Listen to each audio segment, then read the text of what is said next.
सभी लोगों से कहूंगा कि इस वक्त भी आप पार्लियामेंट से आ रहे हैं, काफ़ी व्यस्तता है।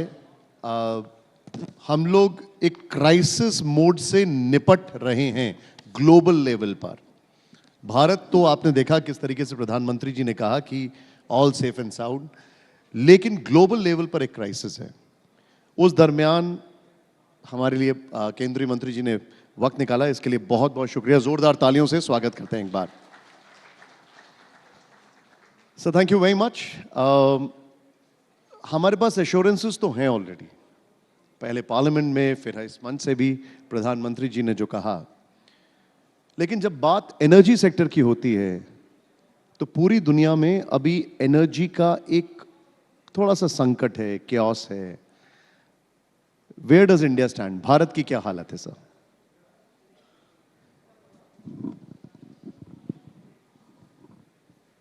आपका बात सही है। एनर्जी सिक्योरिटी के लिए दुनिया भर में जो जियोपॉलिटिक्स वातावरण है, एनर्जी के लिए, मिनरल्स के लिए देश का जो हेड ऑफ दिस कंट्री रहते हैं उनको भी उठा के ले जा रहे हैं। आज ऐसा स्थिति आज दुनिया में है। मगर भारत बहुत सालों से डिपेंडेबल थे। अभी प्रधानमंत्री नरेंद्र मोदी जी के नेतृत्व में हम आत्मनिर्भर बनने के लिए पूरा प्रयास कर रहे हैं। आज मेरा मिनिस्ट्री का कोल हो, माइंस हो, हम पूरा तरह आत्मनिर्भर के ओर बनने का प्रयास कर रहे हैं। कोल आपको मालूम है 2014 से पहले बहुत क्राइसिस थी। ब्लॉक अलॉटमेंट में भी हो, माइनिंग सेक्टर में भी हो, सुप्रीम कोर्ट में, काग में इसका सरकार का खिंचाई होता था। मगर सुप्रीम कोर्ट पूरे जो वाइट पेपर के ऊपर अलॉटमेंट किया गया, पुराना सरकार पूरा रद्द किया गया। अब जब नरेंद्र मोदी जी प्रधानमंत्री बनने के बाद ट्रांसपेरेंसी के साथ, पारदर्शिता के साथ आज कोल ब्लॉक्स अलॉटमेंट हो रहे। 12 साल हो गया, एक भी छोटा सा आरोप कोल ब्लॉक्स हो, माइन ब्लॉक्स हो, अलॉटमेंट के विषय पर आरोप नहीं आया। इतना ट्रांसपेरेंसी के साथ काम कर रही हैं। आज कल ही हम घोषणा किया है 1 बिलियन मेट्रिक टन्स का कोल प्रोडक्शन सेकंड ईयर भी, कंटिन्यूसली सेकंड ईयर भी हम हासिल किया है। भारत के लिए पहली बार इतना कोल हम प्रोडक्शन किया है। आज का स्थिति 220 टन का स्टॉक्स मेरे पास पड़ा है। हम पिटेड माइनिंग एरिया पे हो, हमारे पावर जनरेशन कंपनी के पास हो, ट्रांजिट में हो, लगभग 80 to 85 डेज का कोल मेरे पास अभी स्टॉक्स है। कोई पावर का दृष्टिकोण से, क्योंकि थर्मल पावर आज भी 74% देश का बिजली हमारा कोल आधारित थर्मल पावर से प्रोडक्शन होता है। इसलिए आज पावर जितना इम्पॉर्टेंट है, आपके हाथ में जो सेलफोन से लेकर एवरीथिंग आज पावर। लोग एक दिन भूखा रहेंगे मगर 1 घंटा पावर नहीं तो नहीं रहेंगे, ये स्थिति है। मैं आपसे बहुत सारे पॉलिटिकल सवाल भी पूछने वाला हूं, लेकिन इसी से मिलता जुलता एक सवाल है। एक तरफ क्राइसिस है, लेकिन दूसरी तरफ हम लोग कोल गैसिफिकेशन की बात कर रहे हैं। और इसको अगर मैं थोड़ा सा कनेक्ट कर पाऊं, क्योंकि आप बेहतर बता सकते हैं, and you can correct me if I am wrong. जब हम ग्लोबल फूड क्राइसिस की बात कर रहे हैं अभी के हालात में, तो क्या कोल गैसिफिकेशन एक ऑल्टरनेट थिंकिंग है उसमें? जो एनर्जी सेक्टर में जो क्राइसिस है, वो क्राइसिस को दूर करने वाला भारत का अलग अलग रास्ता में एक रास्ता कोल गैसिफिकेशन है। क्योंकि आज भी हम fertiliser, methanol, petrochemicals, crude oil, everything हम डिपेंड करते हैं विदेश के ऊपर। अभी एक हमारा, क्योंकि भारत में लगभग आज 400 बिलियन टन्स का रिजर्व्स है। आने वाले 70 साल के लिए कोल रिजर्व्स भारत में हैं। इसलिए कोल का कोई कमी नहीं है। आने वाले दिन में कोल में क्या क्या कंडीशंस हो सकता है पता नहीं, इसलिए जितना हो सकता है उतना देश के लिए, देश के विकास के लिए कोल यूज़ करना चाहिए, ऐसा मेरा इच्छा है व्यक्तिगत।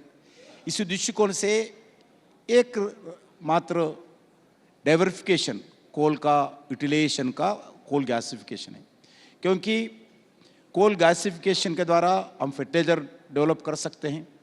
कोल गैसिफिकेशन के द्वारा सिनगैस प्रोडक्ट का प्रोडक्शन करके उसके द्वारा आज पेट्रोकेमिकल्स यूज़ कर, एसएनजी यूज़ कर सकते हैं। जितने भी केमिकल्स है सभी केमिकल्स कोल के द्वारा डेवलप कर सकते हैं। इसके लिए भारत सरकार कोल गैसिफिकेशन का दृष्टिकोण से एक मिशन मोड पर काम कर रही है। अभी अभी लास्ट मंथ ही लगभग 7, पहली बार आज़ाद के बाद first time 7 coal blocks surface gasification के लिए एक्शन किया है। उसमें 4 ब्लॉक्स का भूमि पूजन हो गया है, काम शुरू हो गया। नेक्स्ट मंथ उड़ीसा में लगभग 25,000 करोड़ का एक हमारा कोल इंडिया बीएचएल मिलके जेवी का एक कोल गैसिफिकेशन प्रोजेक्ट शुरू करने वाले हैं। आने वाले दिन में लगभग 5 लाख करोड़ रुपए कोल गैसिफिकेशन के ऊपर प्राइवेट एंड गवर्नमेंट मिलकर हम इन्वेस्टमेंट्स करने वाले हैं। कोल गैसिफिकेशन के द्वारा एक नया सेक्टर होगा, क्योंकि जो एनवायरनमेंट दृष्टिकोण से भी हो, पोल्यूशन दृष्टिकोण से भी हो, जो कोल को पूरा यूटिलाइजेशन करने के लिए ये एक्टिविटी होता है। इसमें 2 तरह कोल गैसिफिकेशन होता है, एक सरफेस गैसिफिकेशन होता है, एक अंडरग्राउंड गैसिफिकेशन होता है। भारत में 300 मीटर से ज़्यादा अंडरग्राउंड कोल ज़्यादा है। इसके लिए कोल गैसिफिकेशन एकमात्र रूट है इस कोल को उपयोग करने के लिए। इसके लिए भी गवर्नमेंट ऑफ इंडिया टेक्नोलॉजी नहीं थे, अलग अलग देशों से टेक्नोलॉजी लाए हैं और बीएचएल जैसे कंपनी से सरफेस टेक्नोलॉजी तैयार किया है। जर्मनी जैसे अलग अलग देशों से भी हम टेक्नोलॉजी लाकर अंडरग्राउंड गैसिफिकेशन, सरफेस गैसिफिकेशन का काम शुरू करने वाले हैं। ये भारत के लिए बड़ा गेम चेंजर होगा आने वाले दिन में। अब मैं आता हूं कुछ पॉलिटिकल सवाल पर, और शुरुआत में वहां से करता हूं जो थोड़ी देर पहले यहाँ पर ओवैसी जी बैठे हुए थे, जहाँ पर आप बैठे हैं। उनका ये कहना था कि भारत में ईद मनाने की भी आज़ादी नहीं है, जिस तरीके से दिल्ली में जो उत्तम नगर में हुआ। आपका टेक इस पर? बिल्कुल गलत है। पाकिस्तान है क्या आज़ादी नहीं है? भारत में सब कुछ आज़ादी है। भारत में जितना आज़ादी है दुनिया में कोई देश में नहीं है। जितने दिन भारत में प्रजातंत्र रहेगा, जितने दिन सनातन धर्म रहेगा, भारत में सभी लोगों के लिए प्रार्थना कर सकता है, ईद बना सकता है, कोई प्रॉब्लम नहीं है। अगर प्रॉब्लम होगा जब हिंदूस माइनॉरिटी हो तो प्रॉब्लम होगा, मगर हिंदू मेजॉरिटी है तो कोई रिलीजियस को भी कोई प्रॉब्लम नहीं होगा। ये पहली ये ओवैसी समझना चाहिए। नहीं, लेकिन वो ये भी कहते हैं कि अगर गंगा में नाले मिल रहे हैं तो वो बर्दाश्त किया जा रहा है, लेकिन हड्डी फेंकने के नाम पे मुसलमानों को टारगेट किया जा रहा है। ये बिल्कुल गलत है। ये देश में इतना आज़ादी है, इस आज़ादी को दुरुपयोग करना चाहिए, ऐसा नहीं करना चाहिए। जानबूझकर एक रिलीजियस सेंटिमेंट को हर्ट करने के लिए कुछ लोग काम करें तो खामोश बैठना नहीं चाहिए। हाँ, जनरली कुछ देश के स्थिति के आधार पर, नेचर के आधार पर कुछ गंगा में मिले तो अलग बात है, मगर गंगा को अपमान करते हुए एक रिलीजियस का सेंटिमेंट को अपमान करने के लिए प्रयास करें तो बिल्कुल गलत है। अच्छा, एक उनका स्टेटमेंट था जो काफ़ी ज़्यादा चर्चा में रहा, और मैं आपका उस पर टेक लेना चाहूँगा। उन्होंने कहा कि भारत की कोई भी नागरिक प्रधानमंत्री, सीएम या मेयर बन सकता है। मेरा सपना है कि एक दिन ऐसा आएगा जब हिजाब पहनने वाली बेटी इस देश की प्रधानमंत्री बनेगी। आपका टेक? ठीक है, उनका इच्छा ठीक है, मगर देश में हम भी, ये डेमोक्रेटिक कंट्री है, डेमोक्रेटिक कंट्री में कोई भी कुछ हो सकता है। मगर भारत में आज का स्थिति, क्योंकि इस देश का प्रेसिडेंट ऑफ इंडिया बना है, इस देश का इंडियन क्रिकेट टीम का भी बने हैं, चीफ जस्टिस भी बने हैं, सब कुछ बन सकता है। ये भारत का, मैं अभी बता रहा हूँ, भारत का प्रजातंत्र का ये शक्ति है ना, ओवैसी का शक्ति है ना, कि प्रजातंत्र का शक्ति है। भारत का जनता का एक थाट का एक बड़ा एक एनवायरमेंट दृष्टिकोण से ठीक है। ये पार्लियामेंट का सेशन ऑन है और हमने देखा इस बार काफ़ी चर्चा में रहे हैं राहुल गांधी लगातार। वो जो भी कोई टॉपिक को पिक करते हैं, सत्ता पक्ष की तरफ से कहा जाता है कि वो देश विरोधी हैं। आप इसको कैसे देखते हैं? देश में रहते हुए देश का इलेक्टेड रिप्रेजेंटेटिव रहते हुए, देश का 150 साल का पार्टी का नेता बनते हुए, देश का उनका दादा परदादा, उनका पिता, इस सभी लोगों का एक प्रधानमंत्री का जैसा हाई लेवल जिम्मेदारी निभाने वाले एक परिवार से आए हुए व्यक्ति देश के खिलाफ बात करना, ये बिल्कुल देश के जनता सहन नहीं करते हैं। विदेश में जाकर आप भारत में पार्लियामेंट में प्रधानमंत्री के खिलाफ हो और कोई मिनिस्टर के खिलाफ हो बात कर सकते हैं, कोई गलत नहीं है, ये डेमोक्रेसी में आपको अधिकार है। मगर विदेश में जाकर विदेश प्लेटफॉर्म के खिलाफ, विदेश प्लेटफॉर्म में भारत देश के खिलाफ, प्रजातंत्र के खिलाफ, सुप्रीम कोर्ट के खिलाफ, इलेक्शन कमीशन के खिलाफ, इंडियन आर्मी के खिलाफ बात करना बिल्कुल ये देशद्रोही रास्ते में जा रहे हैं। क्योंकि आप बीजेपी के खिलाफ बात करो, प्रधानमंत्री जी के खिलाफ बात करो, कोई आपत्ति नहीं, हम जवाब देने को तैयार है। मगर देश के कॉन्स्टिट्यूशनल बॉडीज के खिलाफ, सुप्रीम कोर्ट के खिलाफ, इलेक्शन कमीशन के खिलाफ, लोकसभा स्पीकर के खिलाफ, लोकसभा के खिलाफ बात करना बिल्कुल गलत है। ये जो भी इतने दिन से जो व्यवहार कर रहे हैं उनका फीडबैक पूरा विदेशों से आते हैं।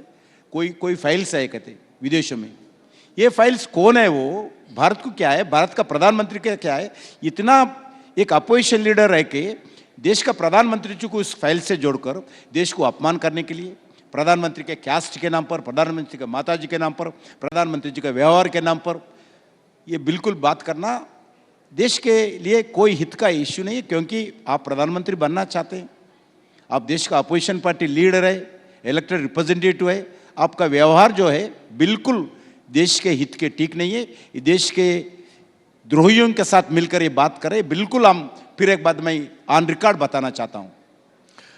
लेकिन राहुल गांधी ये कहते हैं कि मैं देश विरोधी नहीं, मैं सरकार से सवाल पूछता हूं।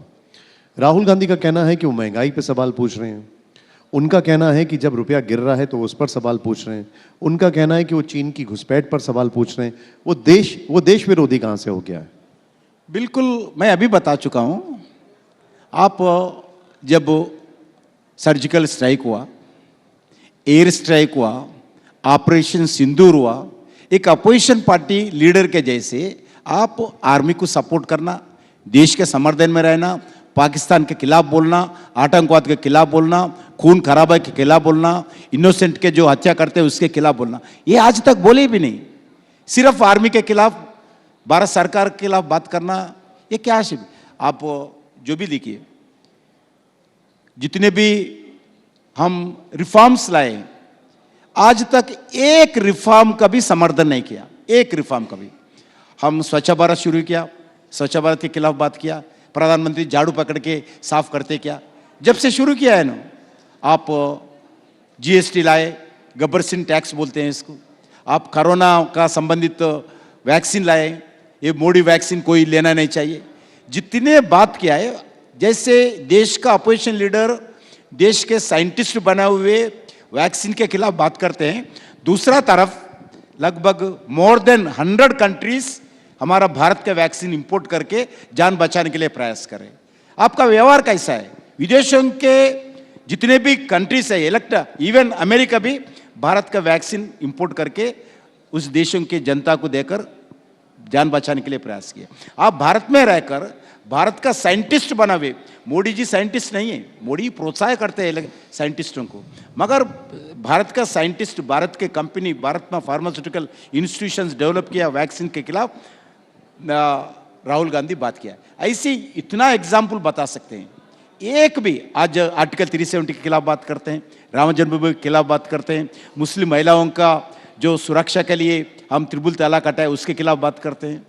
एक भी ऐसा आज तक राहुल गांधी मुंह से मैं नहीं सुना हूं। 12 साल में नरेंद्र मोदी जी अलग अलग रिफॉर्म्स लाए हैं, एक रिफॉर्म का समर्थन नहीं किया है। उनका ये कहना है कि जैसे अभी हाल का एक मुद्दा उठा रहे हैं, उनका ये कहना है कि जो वैश्विक स्थिति है उसको लेकर भारत के पास कोई प्लान नहीं है। हालात खराब हैं, महंगाई बढ़ रही है, चीज़ें बहुत चुनौतीपूर्ण होंगी। Your take sir. आज देश का स्थिति क्या है, दुनिया का स्थिति क्या है, कंपेयर करना चाहिए। इवन डेवलप्ड कंट्रीज की क्या स्थिति है, डेवलपिंग कंट्री का क्या स्थिति है, भारत के आजू बाजू रहने वाले सॉरी देशों का स्थिति क्या है, उसका पेट्रोल दाम कैसा है, एसेंशियल कम्युनिटीज क्या है। एक बात, पाकिस्तान बहुत नज़दीक दोस्त है ना राहुल गांधी के लिए, पाकिस्तान जाके देखना चाहिए उधर हालत क्या है, बांग्लादेश में जाके देखना चाहिए हालत क्या है। पाकिस्तान के बारे में बार बार बात करते हैं ना, पाकिस्तान ये बोले हैं सर्जिकल स्ट्राइक नहीं हुआ है, किधर हुआ है, पाकिस्तान का सपोर्ट करते हैं, जाके देखना चाहिए। आज देश में आज आर्थिक स्थिति हो, आज फूड ग्रेन का दुनिया का सबसे बड़े largest biggest free food grain distribution system Narendra Modi ji आज देश में लगभग 83 करोड़ लोगों को फ्री फूड ग्रेन्स आज डिस्ट्रीब्यूशन कर रहे हैं। आप जो बता रहे हैं, आपने मुझे थोड़ा सा एक हिंट दिया स्टार्टिंग में कि क्या हमारी तैयारी है, हम कैसे निपट रहे हैं। यहाँ पे बहुत सारे दर्शक हैं, जानना चाहेंगे हम इसके लिए तैयार हैं पूरी तरीके से जो अभी हालात हैं। आज मैं जब MOS होम में था, जब कोरोना समय पर एक कंट्रोल रूम ओपन किए थे, उस कंट्रोल रूम में जिम्मेदारी मुझे दिए थे। मैं हमारा होम मिनिस्ट्री ऑफिस में मैं सुबह शाम को बैठते थे ना, रात में भी ऑफिस में सोने के लिए आदेश दिया प्रधानमंत्री नरेंद्र मोदी जी। 3 शिफ्ट का ऑफिसर रहते थे, 24 आवर्स मॉनिटरिंग करते थे हम। फूड ग्रेन्स पूछे नहीं, कोरोना का समय कैसा है, विदेशों में कौन कौन फंस गए, इंडियंस कोई वापस आना चाहते हैं क्या, मेडिसिन क्या स्थिति है, फूड ग्रेन्स की क्या स्थिति है, एक प्रांत से दूसरे प्रांत को लोग जाने का सिचुएशन, ऐसी सभी मिनिस्ट्री स्टेट गवर्नमेंट से मॉनिटरिंग करते थे। जब भी ऐसी एक माहौल था, जब मैं हमारा जो होम मिनिस्टर था, मैं MOS था, अमित शाह साहब से पूछा हूँ, ऐसी एक न्यूज़ बहुत चला है भारत में लगभग 50 करोड़ लोग मरेंगे, 25 करोड़ लोग मरेंगे कोरोना में, क्योंकि इस देश में जनता ज़्यादा है, गरीब ज़्यादा है, हॉस्पिटल्स कम है, बेड्स कम है, मेडिसिन नहीं है, डिसिप्लिन नहीं है, मास्क यूज़ नहीं करते, प्रोटोकॉल यूज़ नहीं करते हैं, अगर कोरोना है तो देश में इतने करोड़ करोड़ लोग मर जाएंगे। मैं पूछा हूँ अमित शाह जी से, ऐसा न्यूज़ है क्या, कुछ भी हो सकता है, क्योंकि कोरोना क्या है, किधर से आता है, कैसे आते हैं, मेडिसिन क्या है, कुछ भी नहीं मालूम हमारा को। देश का न्यूज़ तो ऐसी है, भारत में कुछ भी हो सकता है, ऐसा अमित शाह जी भी बोले हैं, क्योंकि स्थिति जैसा था। मगर ऐसा सिचुएशन में भी नरेंद्र मोदी जी के नेतृत्व में 140 करोड़ जनता को एकत्रित करके, राजनीति से उठकर, सभी रीजन, रिलीजन, भाषा, पार्टी से ऊपर उठकर लोगों को एकत्रित करके कोरोना को भारत में हराया है, लोगों का जान बचाने के लिए प्रयास किया है। आने वाले दिन में भी जो भी समस्या होगा, बिल्कुल हमारे को विश्वास है भारत के जनता के ऊपर, हमारे को विश्वास है भारत के जनता का आत्मविश्वास के अगर लोग आगे आएंगे, हम जो भी समस्या है उसको बिल्कुल भारत हम फेस करेंगे, जो भी समस्या हम उससे ऊपर उठकर आएंगे, देश को संभालते हुए आगे ले जाएंगे। मैं आपसे कुछ आपकी मिनिस्ट्री के भी सवाल पूछूंगा, लेकिन कुछ पॉलिटिकल सवाल जरूरी है। 5 राज्यों में चुनाव है, क्या लगता है आपको? इस 5 स्टेट्स में 2 स्टेट अभी NDA सरकार है, एक पुदुचेरी, एक असम। हम बिल्कुल हमारा सरकार फिर वापस लाएंगे 2 स्टेट्स में। इसमें और 2 स्टेट्स है, एक तमिलनाडु, एक वेस्ट बंगाल। एक वातावरण आज एग्जिस्टिंग गवर्नमेंट के खिलाफ है। वेस्ट बंगाल में ममता दीदी का सरकार के खिलाफ लोग आज बहुत कुछ देके हैं। अभी ये सरकार रिपीट नहीं करना चाहते वेस्ट बंगाल का जनता, बंगाल के समाज, क्योंकि बंगाल में आज भी एक भयंकर स्थिति है, लैंड ऑर्डर का प्रॉब्लम है, रोहिंग्या से भरा है।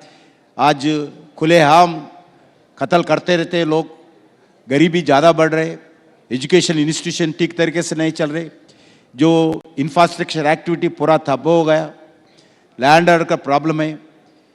इसीलिए कोई भी सेक्टर वेस्ट बंगाल में ठीक नहीं, एक्सेप्ट गुंडाइज्म के खिलाफ। कोई भी सेक्टर, एग्रीकल्चर सेक्टर हो, लैंड ऑर्डर हो, इंफ्रास्ट्रक्चर हो, एजुकेशन हो, सभी सेक्टर में पीछे है, एक्सेप्ट गुंडाइज्म आज वेस्ट बंगाल में आगे बढ़ रहे हैं। इसका प्रायोरिटी देते हैं वेस्ट बंगाल, इसलिए वेस्ट बंगाल का जनता तबाह है। वो लोग एक अच्छे डबल इंजन सरकार आना चाहिए। वेस्ट बंगाल भी जैसा बिहार का तरफ विकास की ओर आगे बढ़ना चाहिए।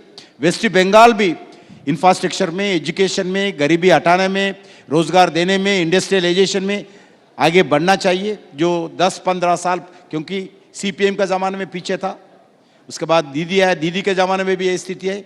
इसको एक नया उत्साह, नया प्रोत्साहन, नया रास्ता वेस्ट बंगाल को दिखना चाहिए। इसमें आज वेस्ट बंगाल के जनता के ऊपर हमारा पूरा विश्वास है। नरेंद्र मोदी जी के नेतृत्व में वेस्ट बंगाल में भी डबल इंजन सरकार आएंगे। दूसरा तरफ तमिलनाडु भी ये स्थिति है। तमिलनाडु भी जो, क्योंकि एक टर्म के बाद दूसरा टर्म जनरली तमिलनाडु में आते नहीं, 5 साल के बाद सरकार बदलते रहते हैं।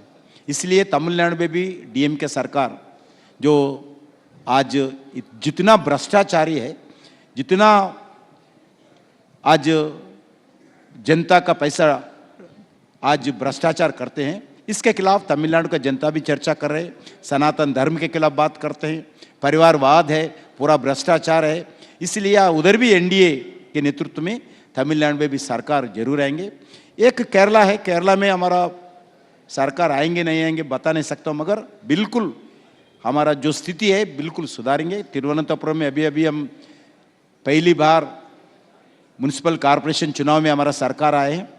केरला में भी अच्छा प्रदर्शन करेंगे, अच्छे results positively Bharatiya Janata party पक्ष में केरला में भी आएंगे। आपकी मिनिस्ट्री को लेकर 2 सवाल हैं, एक बार में ही पूछूंगा मैं।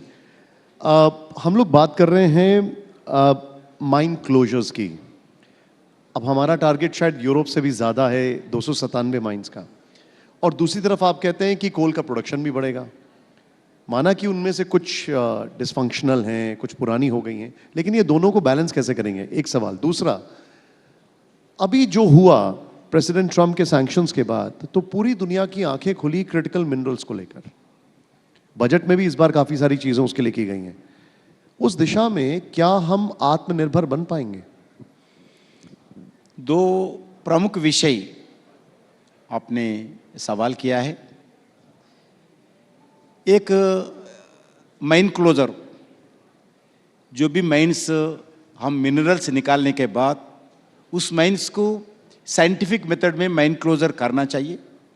मगर दुर्भाग्य से ब्रिटिश ज़माने से देश में कोल निकालने का काम ब्रिटिश ज़माने से शुरू किया है, मगर आज तक साइंटिफिक मेथड पे एक माइन भी क्लोजर नहीं हुआ है। अभी लगभग 147 डी कोल माइन्स ऐसा पड़ा हुआ है।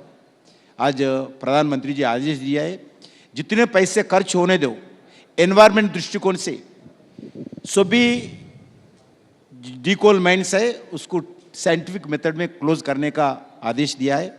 हम उसमें काम शुरू किया है।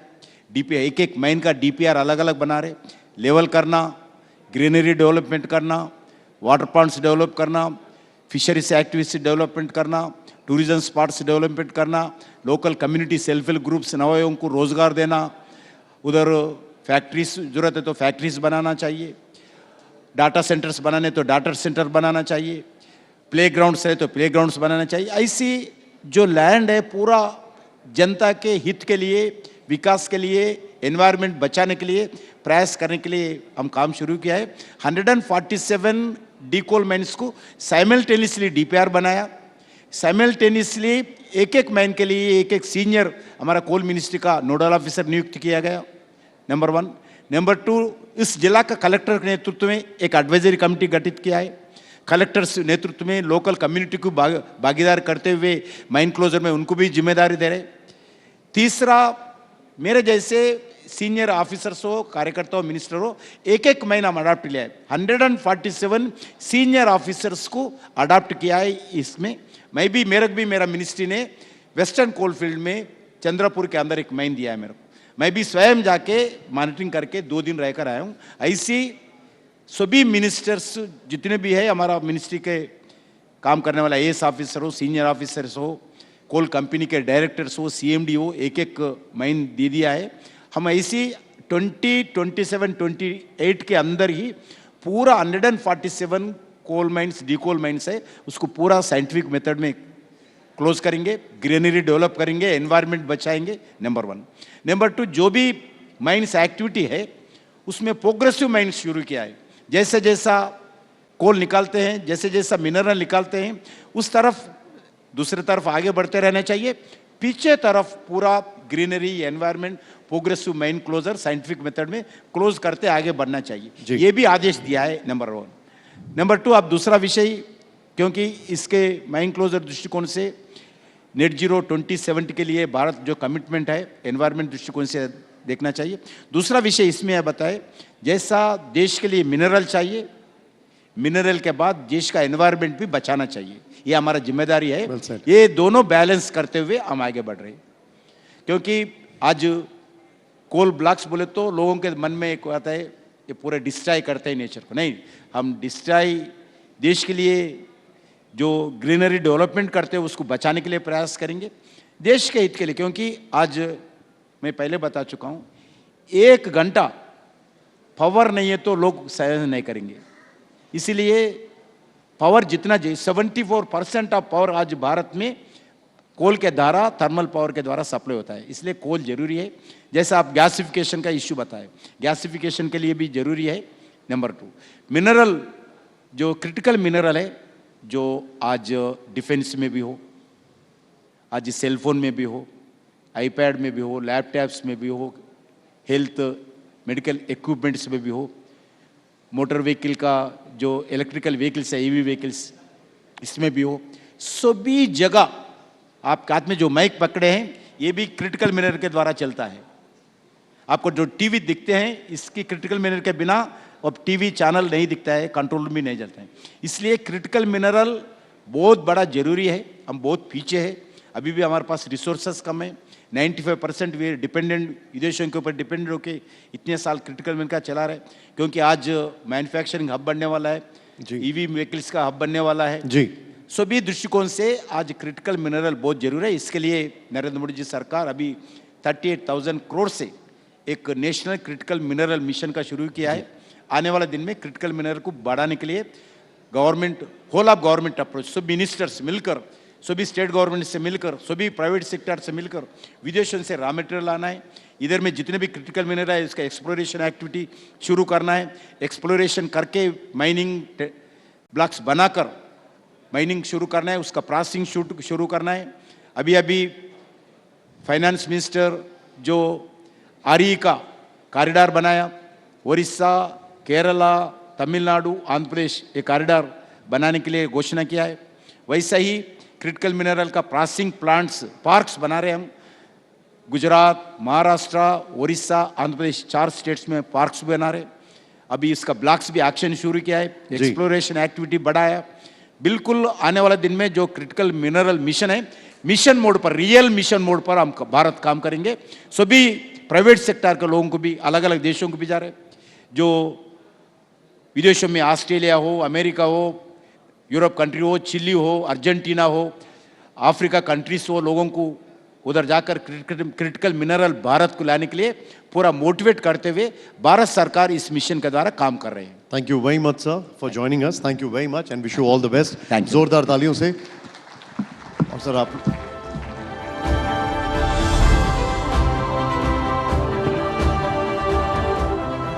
बहुत बहुत शुक्रिया सर। और मैं चाहूंगा कि आप थोड़ी देर हमारे साथ मंच पर और रहें, और मैं बुलाना चाहूंगा इस मंच पर TV9 ग्रुप के MD और CEO वरुण दास जी को कि वो प्लीज मंच पर आएं और जी किशन रेड्डी जी को सम्मानित करें।